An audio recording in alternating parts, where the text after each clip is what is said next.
Dan saudara, dua cuplikan tersebut mengisi lembaran Aceh hari ini yang berhasil dihimpun oleh tim redaksi TVRI Aceh. Dan saudara, berikut kita simak Aceh hari ini selengkapnya.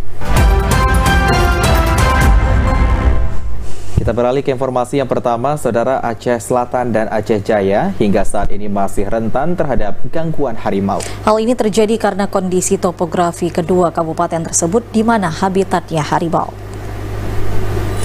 Kepala Balai Konservasi Sumber Daya Alam BKSDA Aceh, Agus Arianto, mengatakan hal ini ketika diminta tanggapannya terkait keganasan si raja hutan yang belakangan ini mengancam keselamatan warga di dua kabupaten masing-masing, Aceh Selatan dan Aceh Jaya.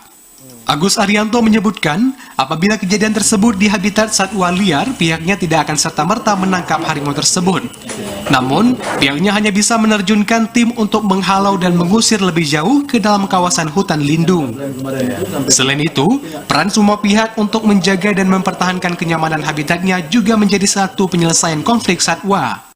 Bicara menghalau harimau, saya sampaikan bahwa kejadian itu di dalam kawasan hutan, Pak. Gitu. Ya. Kalau kawasan hutan itu kan habitat dari satwa liar. Betul. Ya kan? Ya.